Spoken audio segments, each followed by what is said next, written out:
Nous observons le monde pour le comprendre et pour pouvoir y évoluer. L'intelligence nous a permis de forger les outils pour comprendre l'infiniment petit et l'infiniment grand. Depuis plus d'un siècle, psychologues, biologistes, généticiens et neuroscientifiques la dissèquent, l'analysent, la mesurent. Nous avons inventé les ordinateurs, marché sur la Lune. Mais contrairement à ce que nous pourrions croire, notre intelligence individuelle n'augmenterait pas. Aujourd'hui, la science explore les différentes facettes de notre intelligence. Mais les scientifiques savent-ils vraiment ce qu'est l'intelligence ?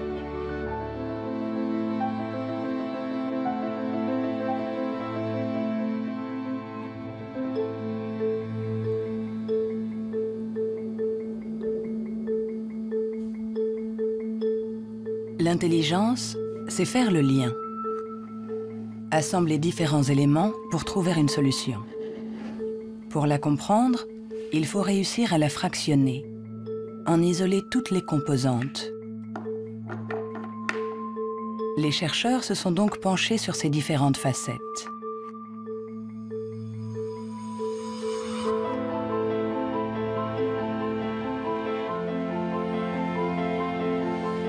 Pour mesurer l'intelligence, une des premières idées a été de mesurer la vitesse à laquelle le cerveau réagit. C'est cette méthode que le professeur Teeni Januis a utilisée. Il a comparé notre temps de réaction avec celui de nos ancêtres. Et les résultats de son étude ne sont pas en notre faveur.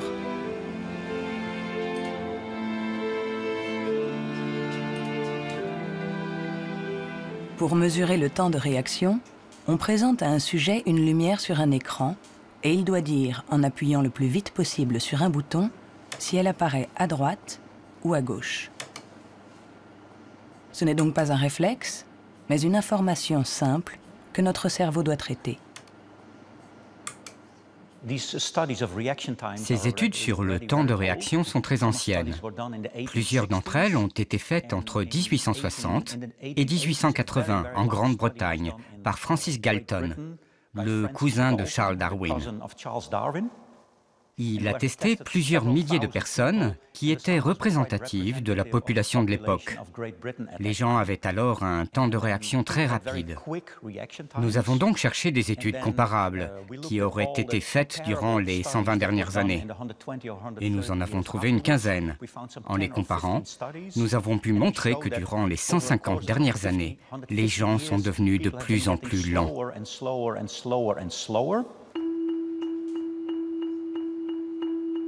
Pour le professeur Teeni Januis, intelligence égale vitesse.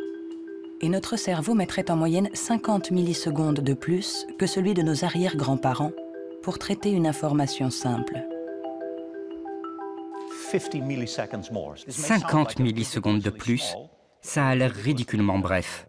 Mais quand on pense aux milliers de décisions que nous devons prendre chaque jour, si vous êtes un tout petit peu plus lent pour chaque décision, ça peut avoir des conséquences très importantes. Le professeur Teeni Januis est convaincu que nous sommes moins intelligents qu'au XIXe siècle.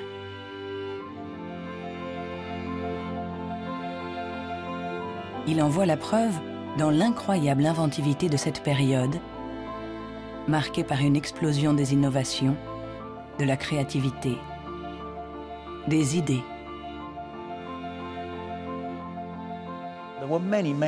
Il y a eu énormément de fantastiques innovations au XIXe siècle.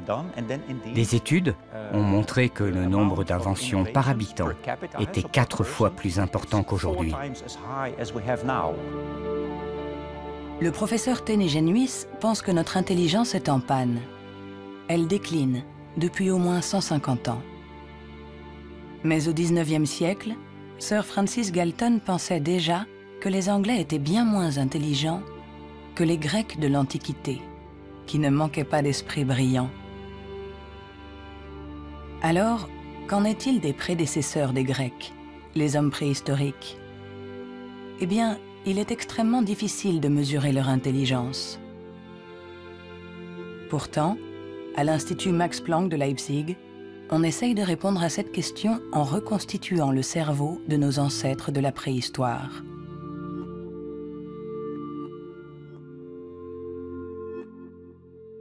La paléoneurologie, c'est une science très frustrante, puisque son objet, j'allais dire, quasiment n'existe pas. On n'a pas de cerveau fossile. Ce qu'on a essentiellement, c'est la boîte dans laquelle ce cerveau était contenu.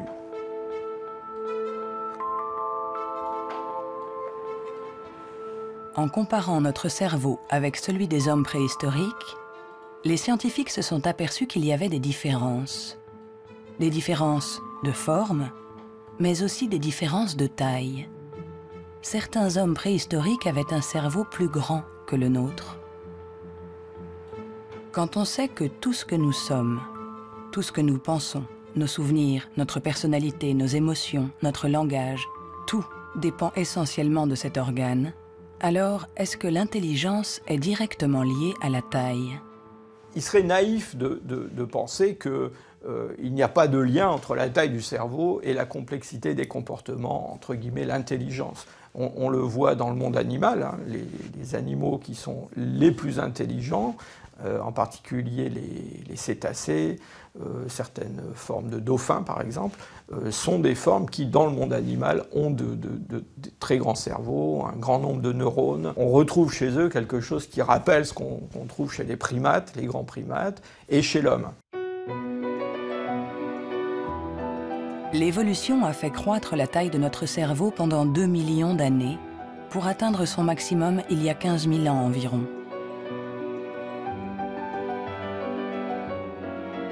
L'homme de Cro-Magnon, qui a peint les murs de la grotte de Lascaux il y a quelques 17 000 ans, était un Homo sapiens, comme nous. Mais de tous les Homo sapiens, il est celui doté de la plus grosse cervelle. En effet, la taille de notre cerveau aurait diminué par rapport à celui de notre ancêtre. Et pour certains chercheurs, nous serions moins intelligents que lui. Mais cette théorie est loin de faire l'unanimité. Moi, je ne crois pas qu'il y a une intelligence qu'on peut mesurer avec 1 centimètre et dire, voilà, il est aussi intelligent, ou il est plus intelligent, ou il est moins intelligent. Un homme de Cro-Magnon, il était intelligent pour être intelligent dans le monde où il vivait, et pas pour être intelligent dans une banque. Si on allait chercher avec la machine à voyager à travers le temps un homme d'il y a 25 000 ans, un Cro-Magnon, qu'on l'amenait aujourd'hui, il s'adapterait au monde dans lequel il aurait à vivre. Historically, you guys have struggled to adapt. Yeah, right. Walking upright, discovering fire, inventing the wheel, laying the foundation for all mankind. You're right. Good point. Sorry we couldn't get that to you sooner. Connie, your reaction? We live in a society where the individual ego and the group dynamic are in constant struggle. Response? Yeah, I have a response. What? Plus intelligent? Moins intelligent? Dès qu'on essaye de mesurer l'intelligence, tout se complique. Et pourtant, nous l'évaluons sans cesse. Dans les universités du monde entier, on enseigne ce qu'est l'intelligence. Et chacun d'entre nous, sans être un spécialiste, la mesure tous les jours. Vous mesurez l'intelligence. Si vous êtes célibataire, que vous allez dans un bar et que vous rencontrez quelqu'un, la chose la plus importante après le physique, c'est l'intelligence. Vous évaluez l'intelligence des gens quand vous parlez avec eux. Sont-ils rapides quand vous leur parlez de quelque chose qu'ils ne connaissent pas? Est-ce qu'ils comprennent? Mesurer l'intelligence en analysant les réponses, en évaluant la pertinence des actions, en comparant les individus. Une méthode qui a donné naissance au seul outil dont nous disposons pour évaluer l'intelligence, le quotient intellectuel, ou QI, inventé par Alfred Binet au début du XXe siècle. Alfred Binet était assez critique vis-à-vis des aliénistes, les psychiatres de l'époque. qui faisait des diagnostics pour juger du retard intellectuel avec des grandes catégories. Il y avait les idiots, ceux qui étaient le degré d'arriération le plus profond, les imbéciles ensuite, et puis les débiles. Et Binet trouvait que leurs critères étaient tout à fait contestables, très vagues, différents d'un psychiatre à l'autre. Il estimait qu'il fallait avoir des critères objectifs, qu'il fallait mettre au point une sorte d'instrument d'évaluation qui s'appuie sur des critères scientifiques. En 1905, le ministère de l'Éducation nationale demande à Alfred Binet de trouver un moyen de détecter les enfants en difficulté scolaire. Il n'avait pas de théorie sur l'intelligence, mais en observant ses filles, il a imaginé qu'on pouvait l'évaluer à partir du raisonnement, de la compréhension, de la mémoire. Ce qu'il a cherché à faire, finalement, c'est à trouver pour chaque âge les problèmes qui sont caractéristiques de cet âge. Par exemple, en leur présentant une image, en leur demandant qu'est-ce que ça représente. Alors, il avait remarqué que les enfants de 3 ans énumèrent ce qu'il y a dans l'image. Il y a un monsieur, une dame, un banc, un arbre. Que vers 7-8 ans, ils la décrivent, l'image. C'est un monsieur et une dame qui sont assis sur un banc. Et puis, vers 12 ans, ils l'interprètent. Ce sont des malheureux, ou le monsieur est malade, des choses de ce genre. C'est ainsi que Binet met au point avec Théodore Simon le premier test d'intelligence. Le QI classique, ou en âge mental, est né. C'est le rapport entre l'âge mental, donné par le résultat du test, et l'âge réel de la personne. On multiplie ce chiffre par 100 pour obtenir le QI. Si un enfant de 10 ans réussit les épreuves des enfants de 12 ans, alors il sera en avance et il aura un QI de 120. L'idée, ça a été de rapporter la performance d'un individu à la performance de ceux qui lui sont comparables, c'est-à-dire qui sont exactement dans la même catégorie d'âge, de la même culture, etc. Et on va avoir évidemment toute la distribution, toute la répartition des scores dans le test à un âge donné. Le QI, c'est juste la position d'un individu par rapport aux performances des gens qui sont comme lui, c'est-à-dire qui ont le même âge que lui. Nous accordons au QI un pouvoir exagéré, parce qu'il prétend évaluer cette qualité si particulière qu'est l'intelligence. Difficile dès lors de résister à la tentation de s'évaluer, de se comparer. Ce qui est un peu catastrophique, c'est ce qu'on voit actuellement sur des sites internet où on vous permet de calculer votre QI. Et alors je pense que des gens, ils font ça, ils se retrouvent avec un chiffre et ils vont l'interpréter, si par exemple ce chiffre n'est pas bon, en se disant qu'ils ne sont pas intelligents. C'est absolument ridicule et catastrophique. Le 2. Il est ridicule de croire qu'un chiffre peut résumer quelqu'un. Le 4. Le 3. Les vrais tests de QI se font chez des psychologues agréés. Le 2. Car il faut savoir les interpréter en les mettant en rapport avec le passé d'un individu, son présent. Le 2 ou le 3. Sa personnalité. Le QI permet d'évaluer l'intelligence, de comparer les individus. Mais nous permet-il de savoir si notre intelligence a évolué depuis que Binet l'a inventé il y a plus d'un siècle? Réussissons-nous mieux aujourd'hui les tests de QI? C'est en Nouvelle-Zélande qu'on a apporté pour la première fois une réponse à cette question. C'est ici que James Flynn a fait une découverte surprenante que les scientifiques du monde entier ont baptisé l'effet Flynn. L'effet Flynn, c'est la découverte que pour toutes les nations qui sont entrées dans l'ère industrielle, il y a eu des gains importants dans les tests de QI. J'ai regardé tous les types de tests de QI dans 40 pays, comme en France, en Hollande, en Norvège, partout où il y avait des appelés au service militaire.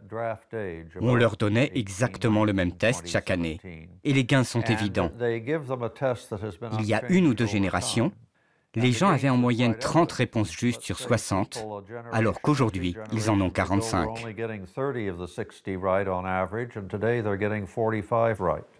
Après avoir passé au crible des dizaines et des dizaines d'études, James Flynn a montré que depuis plus de 60 ans, nous réussissons mieux les tests de QI.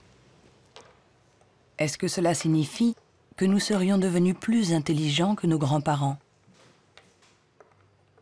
Un changement de QI ne signifie pas forcément un changement d'intelligence. Un exemple simple pour le comprendre, vous faites passer le test d'intelligence une première fois aujourd'hui. Vous le redonnez au même sujet demain. Il y a un effet d'apprentissage, il va réussir un peu mieux, il va avoir des scores un peu meilleurs. Ça ne veut pas dire qu'il est devenu plus intelligent, ça veut juste dire qu'il est un peu plus familier avec la façon de passer le test. L'augmentation du QI est due en grande partie à l'environnement, une meilleure nourriture, une meilleure éducation. Notre QI augmenterait de 2 à 3 points par année d'école supplémentaire et la durée de scolarisation est passée en moyenne de 6 ans au début du XXe siècle à 11 ans aujourd'hui dans les pays industrialisés.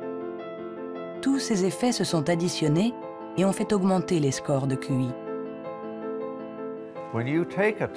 Quand vous passez un test aujourd'hui, vous y êtes préparé dans la mesure où toute une série de facteurs vous ont donné la capacité d'utiliser votre logique de manière abstraite. C'est pour ça que vous pouvez regarder une suite de nombres et deviner le suivant.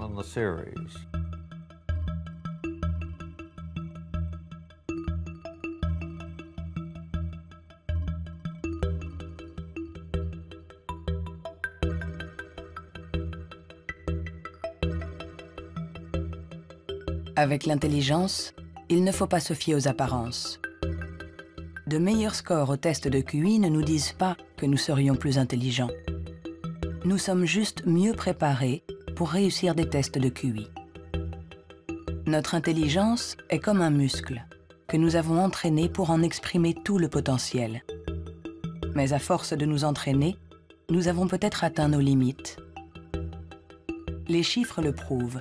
Après des décennies d'augmentation, les résultats au test de QI plafonnent. Ils diminuent même dans certains pays, comme l'Angleterre, le Danemark ou la Norvège. L'augmentation du QI est un phénomène qui a duré un siècle. Mais tous les pays vont finir par voir un plafonnement de cette augmentation. L'école a fait le plein. C'est elle qui a offert la capacité de manier des concepts abstraits. Et à moins d'une révolution de la pédagogie, les bénéfices dus à l'école vont plafonner parce que presque tout le monde aujourd'hui est scolarisé.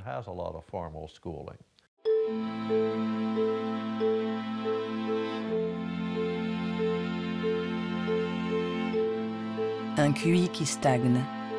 Des cerveaux plus lents, plus petits. Où en est notre intelligence? Les premiers outils permettant d'évaluer l'intelligence ont été inventés il y a plus d'un siècle. On s'inspire toujours des théories imaginées par Sir Francis Galton et Alfred Binet. Mais aujourd'hui, nous pouvons aller plus loin. Plutôt que de mesurer ce que l'intelligence produit, intéressons-nous à l'organe qui produit l'intelligence.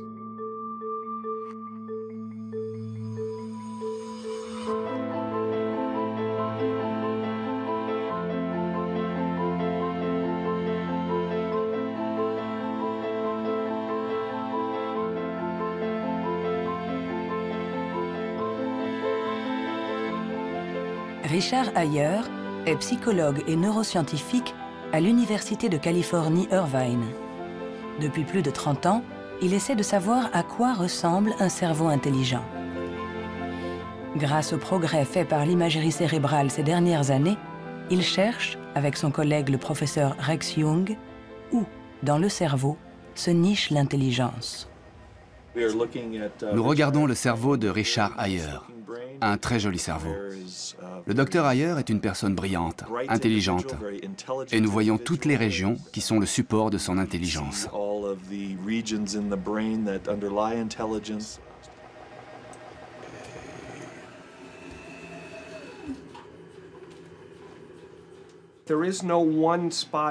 Il n'y a pas un endroit dans le cerveau qui soit le centre de l'intelligence.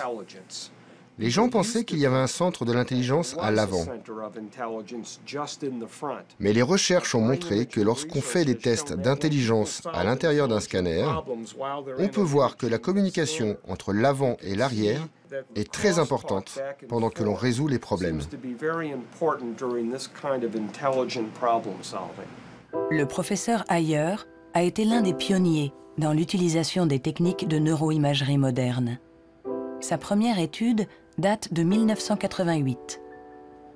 On n'avait alors jamais utilisé ces outils dans les recherches sur l'intelligence.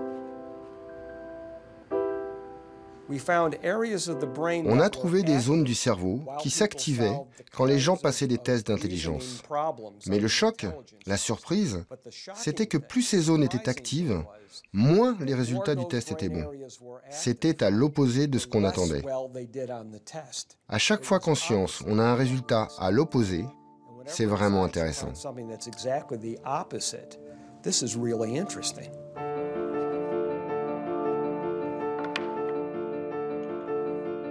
Un cerveau intelligent n'est pas un cerveau qui fonctionne plus, mais au contraire, un cerveau qui fonctionne moins. C'est ce qu'on appelle la neuroefficacité. Être intelligent, c'est résoudre un problème en faisant un minimum d'efforts.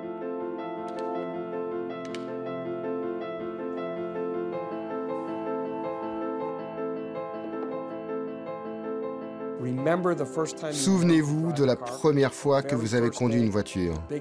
Le premier jour, dans un grand parking vide, avec quelqu'un assis à côté, et vous tournez le volant et vous pensez « Maintenant, il faut que je freine ».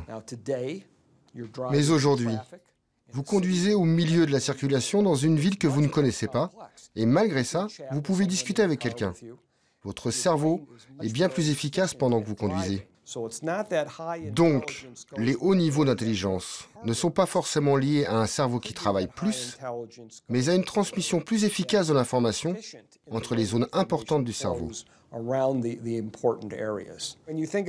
Lorsqu'on pense à un processus aussi complexe que l'intelligence, il faut imaginer que le cerveau est comme un orchestre avec différentes sections. Mais le vrai mystère, c'est comment ces sections interagissent. Parce que pour autant que nous le sachions, il n'y a pas de chef d'orchestre. Si le cerveau est un orchestre, alors l'intelligence est la musique.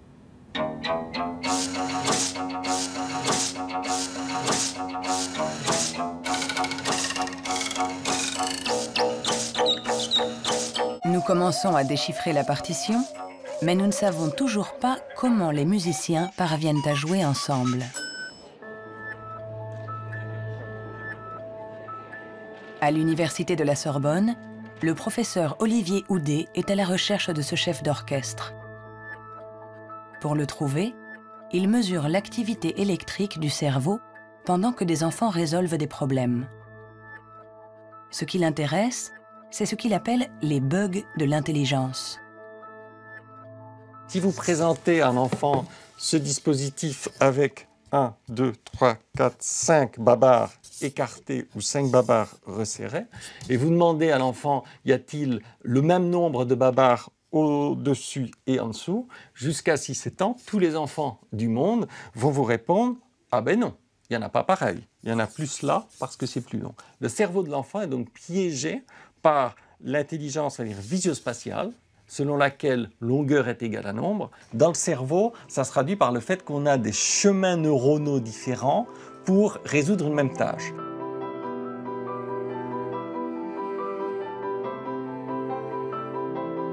Compter ou mesurer.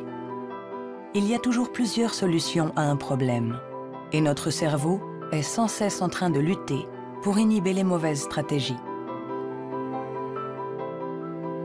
Nous, ce qu'on montre ici, et c'est ça la découverte et l'originalité de notre laboratoire, est que l'inhibition, c'est sans doute le processus clé et positif de l'intelligence, parce que c'est elle qui nous permet de résister à nous-mêmes, en quelque sorte. Résister à nous-mêmes, c'est apprendre à contrôler les interférences qui viennent perturber notre intelligence. Le test de Stroop est une des méthodes pour observer ces interférences. Il consiste à donner la couleur d'un mot, mais attention, sans le lire. Bleu, jaune, rouge, jaune, vert, rouge, vert, vert, rouge, vert, jaune, jaune, rouge, jaune, jaune, rouge, jaune, rouge, jaune, jaune, rouge, vert, rouge, jaune, bleu.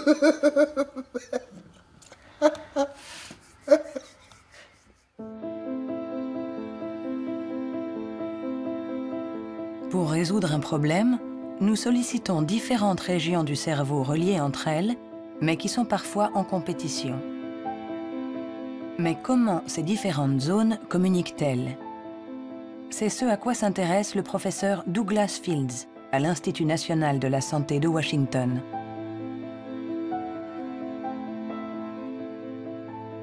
Le cerveau est fait de deux sortes de tissus, la matière blanche et la matière grise. Tout le monde a entendu parler de la matière grise. C'est là où se trouvent les neurones, sur une couche à la surface du cerveau.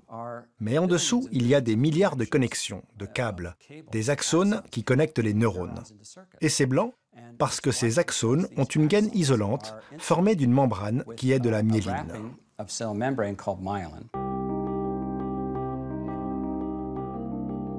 La myéline entoure les axones, permettant aux informations de circuler de manière rapide et efficace dans le cerveau.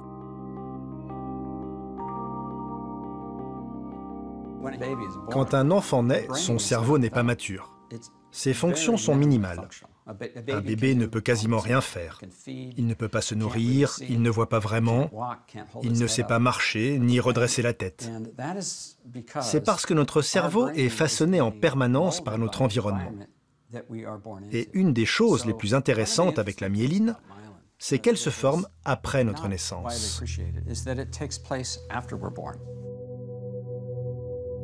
La myéline est essentielle pour que l'information circule de manière efficace dans le cerveau. Elle est donc essentielle pour notre intelligence. Mais aujourd'hui, la formation de la myéline est perturbée. Barbara Demnex, endocrinologue au Muséum d'histoire naturelle de Paris, a montré comment notre intelligence est menacée par un des fléaux majeurs du XXIe siècle, la pollution. Quel que soit l'endroit où vous vivez dans le monde, vous allez être exposé à des centaines de produits chimiques qui vont interférer avec l'hormone thyroïdienne. Cette hormone est produite par la glande thyroïde qui se trouve à la base du cou chez l'homme. Elle est nécessaire au développement du cerveau depuis les premières étapes du développement du fœtus jusqu'à un âge plus avancé, comme le mien, pour assurer le maintien de fonctions comme la myélinisation.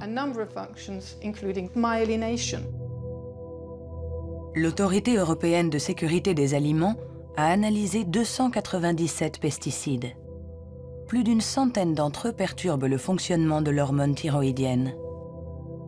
Tout comme le bisphénol A, les PCB, les retardateurs de flamme. Des produits chimiques avec lesquels nous sommes en contact tous les jours.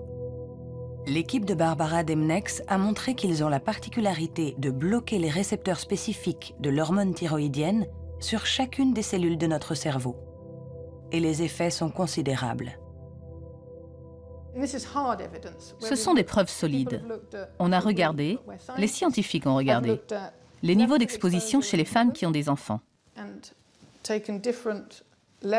On a comparé différents niveaux d'exposition et on a vu que les niveaux les plus élevés étaient associés à une perte de 5 à 6 points de QI chez leurs enfants. C'est vrai que la plupart d'entre nous ne voient pas la différence, mais il est évident que 5 points de QI en moins peuvent faire une grande différence pour votre réussite scolaire ou votre réussite dans la vie. Et le simple fait de le savoir est vraiment troublant pour les parents.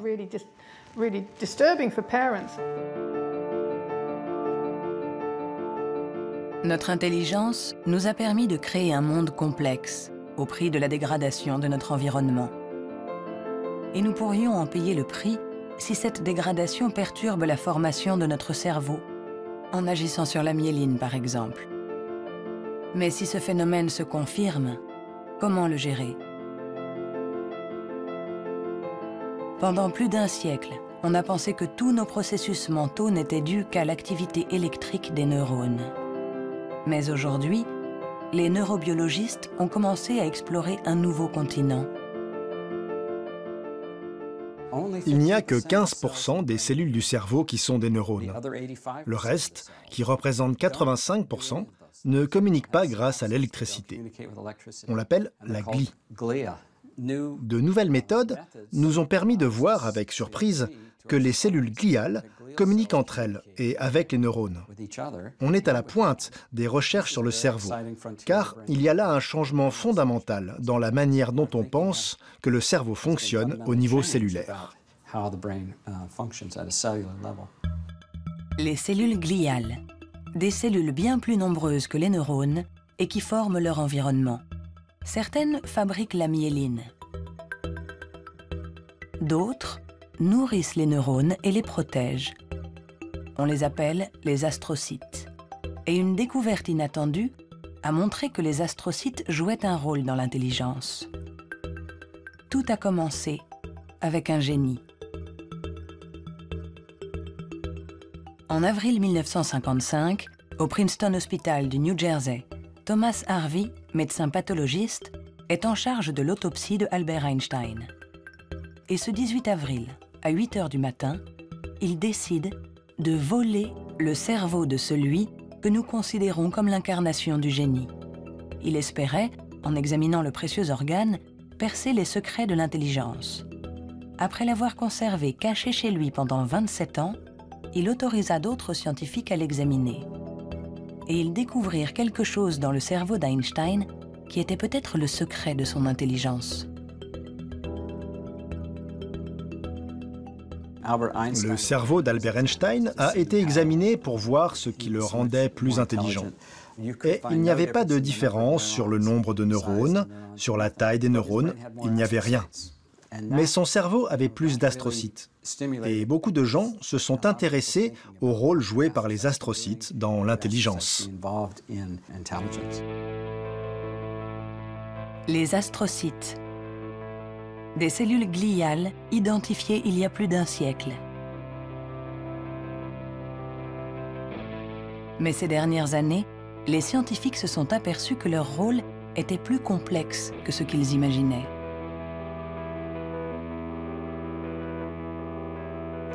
Les astrocytes servent à beaucoup de choses. Ils contrôlent les synapses, ils contrôlent le flux sanguin dans le cerveau, ils nourrissent les neurones, ils réagissent aux blessures.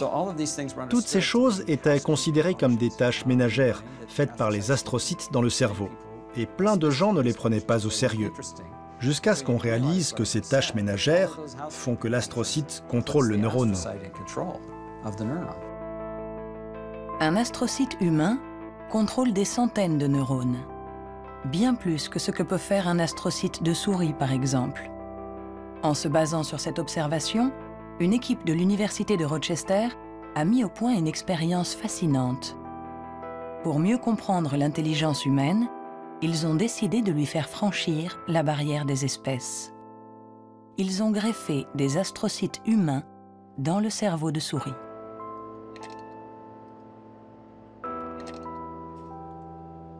Nous avons effectué des greffes des astrocytes humains chez la souris. Et la greffe, littéralement, envahit tout le cerveau. Quand on regarde, par exemple, à l'âge de 1 mois après la greffe, on voit que la greffe est très discrète à l'endroit presque où on a greffé les cellules. Si on revient 1 an plus tard, tout le cerveau devient greffé On remplace littéralement toutes les cellules par les cellules humaines. On s'est rendu compte que ces souris sont plus aptes à avoir une meilleure mémoire et un meilleur apprentissage que les souris non greffées. Pour tester les capacités de ces souris au cerveau modifié, les chercheurs les ont placées dans un labyrinthe. Résultat, les souris greffées trouvent la sortie 2 fois plus vite que les souris non greffées. Cette expérience ne laisse plus la place au doute. Les astrocytes contribuent à favoriser la mémoire et l'apprentissage. Ils jouent un rôle clé dans notre intelligence.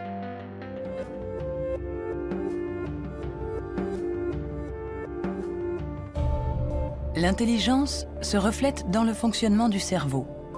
Mais comment expliquer les différences d'intelligence de nos collègues, de nos amis, de nos parents? Ont-ils plus de matière blanche, moins d'astrocytes, des neurones plus rapides? Ce qui est à l'origine de nos capacités se trouve en partie dans nos gènes.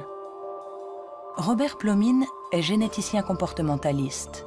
Dans le cadre de ses recherches, il a regardé grandir des milliers d'enfants. Grâce à eux, il espère pouvoir trouver les gènes qui influent sur l'intelligence. Les gens demandent souvent dans quelle mesure l'intelligence est déterminée par les gènes. Mais tout d'abord, il faut insister sur le fait que le mot « déterminer » n'est sans doute pas le bon. On devrait dire « influencer ». C'est comme pour la taille, elle est liée aux gènes, mais pas déterminée par eux. Si vous êtes grand, il est probable que vos enfants seront plus grands que la moyenne. Mais s'ils sont mal nourris ou s'ils sont malades, ils seront peut-être plus petits. Ce n'est pas déterminé, c'est influencé. Pour l'expliquer différemment, les gènes nous donnent un potentiel et l'environnement permet de l'exprimer.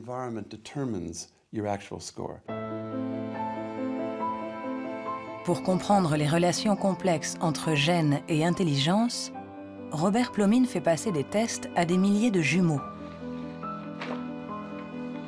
Les vrais jumeaux ont ceci de particulier que ce sont des clones. Ils partagent exactement les mêmes gènes. Ils sont identiques en tout point. Mêmes cheveux, mêmes yeux. Mais ont-ils les mêmes résultats au test d'intelligence? La réponse est oui. Leurs résultats sont plus proches que ceux d'un frère et d'une sœur. C'est la preuve que même s'ils ne sont pas les seuls déterminants de l'intelligence, les gènes jouent un rôle crucial.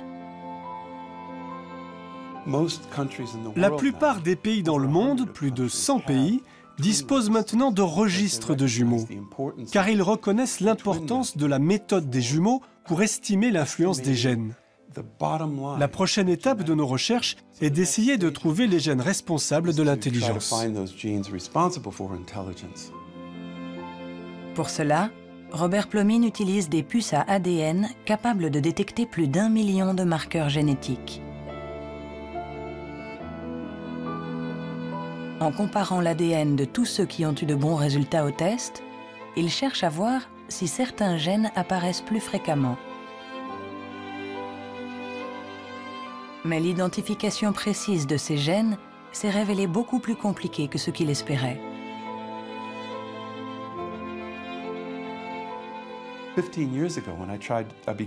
Il y a 15 ans, quand j'ai commencé à essayer de trouver les gènes de l'intelligence, personne n'imaginait que ce serait aussi difficile.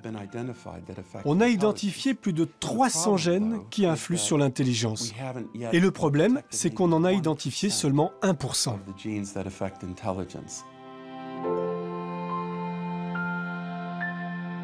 L'intelligence est influencée par l'interaction de plusieurs milliers de gènes.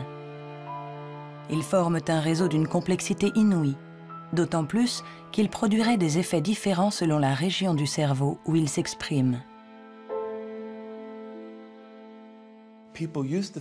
Avant, on imaginait le fonctionnement du cerveau en termes de zones.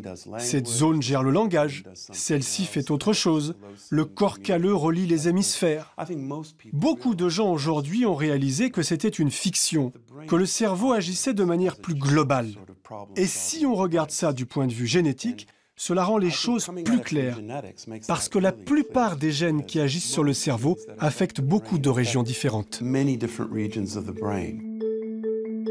Nous avançons pas à pas dans la compréhension de notre intelligence.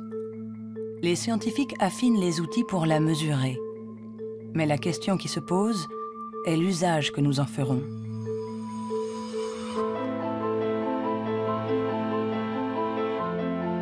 L'intelligence est ce qui prédit le mieux notre niveau d'études, notre emploi. Par conséquent, parler de l'intelligence de quelqu'un n'est pas anodin. On donne une valeur, on classe, on hiérarchise, avec tous les risques de dérapage que cela comporte. L'erreur de raisonnement, c'est de considérer que l'intelligence serait essentiellement héréditaire. Et ça a conduit effectivement à des dérives qui sont tout à fait ridicules, je dirais, absolument ridicules. Pour en donner un exemple, en 1924, je crois, une loi a été votée aux États-Unis qui restreignait l'immigration, qui mettait des quotas pour l'immigration, parce que dans les tests, ils avaient en moyenne des résultats moins bons. Et donc, ils étaient supposés être héréditairement moins intelligents.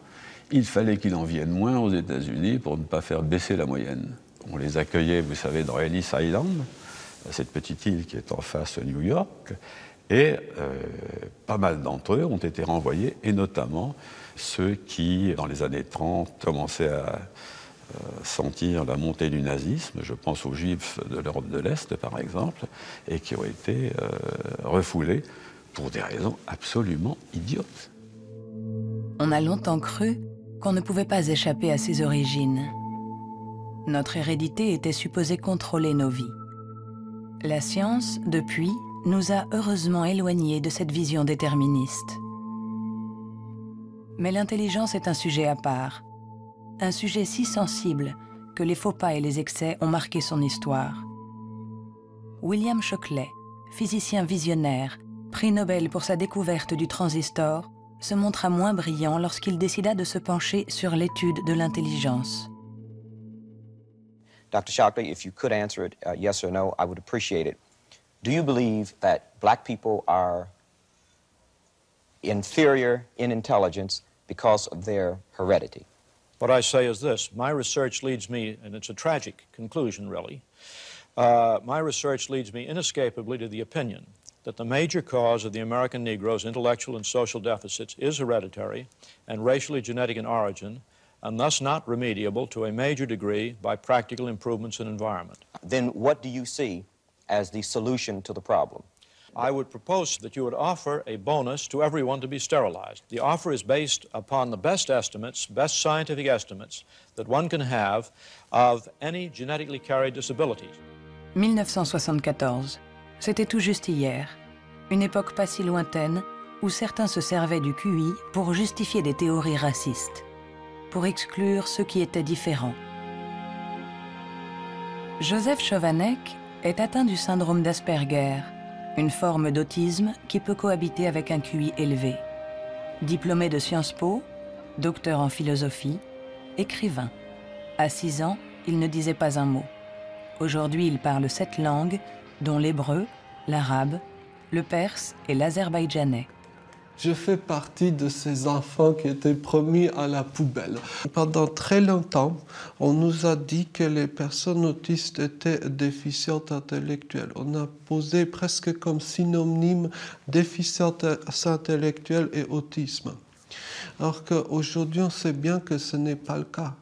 Chaque société humaine a besoin d'un certain nombre de hiérarchies, a besoin que les gens se démarquent un peu des autres. Et on a tendance à résumer un peu tout par un critère unique. Aux États-Unis, ce qui fait, les qualités humaines et les hiérarchies, c'est le QI. En France, c'est tel ou tel concours administratif. Sous la Chine impériale, c'était les fameux concours de mandarinat. Mais tout ça, ça repose sur une idée centrale qui est fausse, à savoir qu'il y aurait une échelle unique de l'humanité.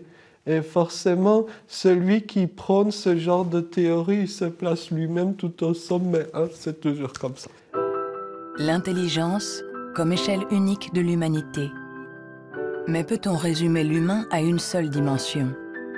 Peut-on réduire l'homme à sa seule intelligence alors que l'intelligence elle-même a de multiples facettes.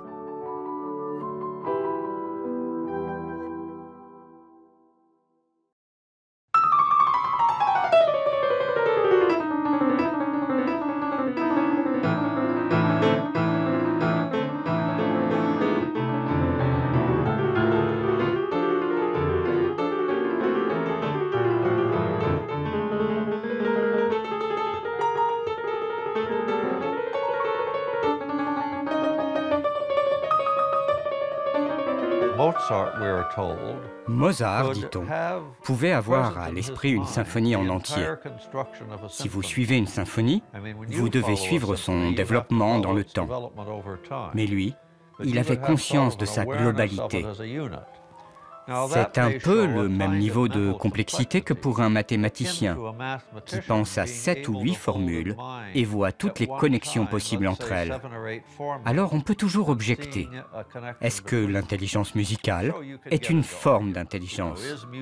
Ce n'est pas important. Ce qui est important, c'est que ça existe et que ceux qui l'ont n'ont pas obligatoirement de grand QI.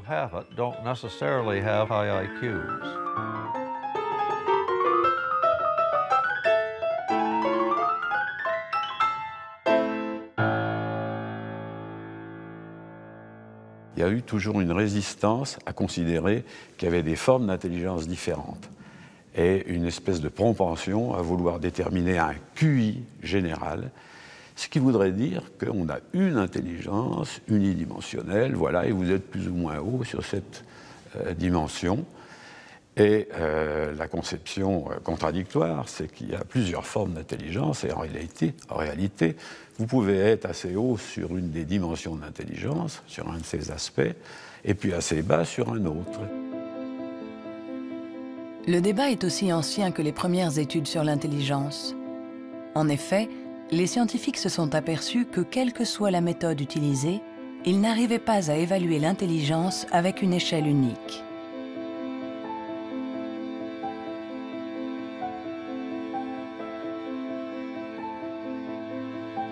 À l'Université du Nouveau-Mexique, le professeur Rex Jung est convaincu que pour résoudre n'importe quel problème, nous utilisons différentes manières de raisonner, que ce que nous appelons intelligence n'est que l'une d'entre elles.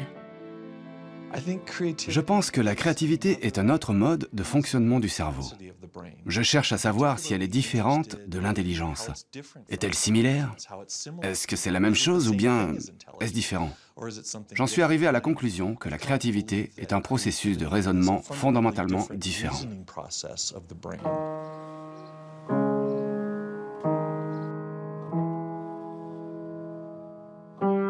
Déchiffrer une partition, c'est être intelligent en utilisant nos connaissances.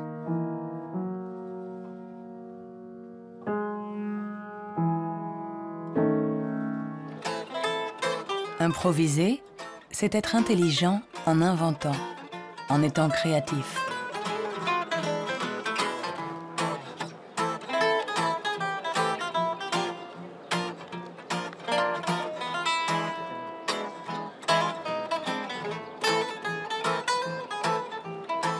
Un musicien peut être à la fois intelligent et créatif. Un sujet d'étude idéal.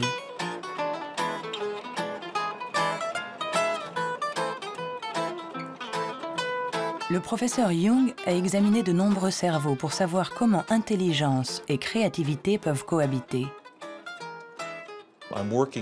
Je travaille sur l'hypothèse que ce sont des partenaires et qu'il y a deux réseaux différents dans le cerveau qui coopèrent pour nous permettre de raisonner.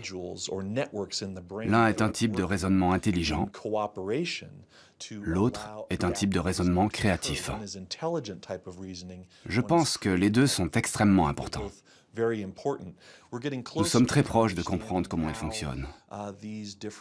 Notre théorie est que le réseau de l'intelligence se situe plutôt à la surface du cerveau. Avec la créativité, les choses sont différentes. Elle dépend principalement du réseau du mode par défaut. Le réseau du mode par défaut est un réseau qui se trouve plutôt au milieu, à l'intérieur du cerveau. Et ces deux réseaux échangent en permanence des informations pour nous permettre de résoudre les problèmes posés par le monde qui nous entoure.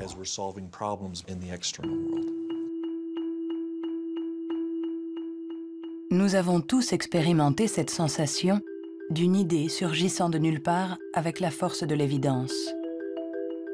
Ce que nous révèlent les neurosciences, c'est que ce mode de raisonnement, ce mode inventif, créatif, est un mode de raisonnement à part entière. Peut-on être intelligent sans être créatif? Ou créatif sans être intelligent? La question a elle-même un sens. Pour évoluer intelligemment dans le monde, n'avons-nous pas besoin de toutes les ressources de notre esprit? On ne peut pas être créatif en physique, par exemple, si on n'a qu'une éducation physique. Pour être créatif en physique, il faut une autre éducation et ensuite se retrouver dans un univers étranger et réutiliser des trucs et astuces, des mécanismes mentaux qu'on a appris ailleurs. Hein. Et le drame de la recherche stérile, c'est la recherche qui ne connaît que sa petite chapelle, où il n'y a ni import ni export de données. Hein. Par contre, tous ceux qui ont été créatifs, ce sont des gens qui ont importé des idées d'un univers autre.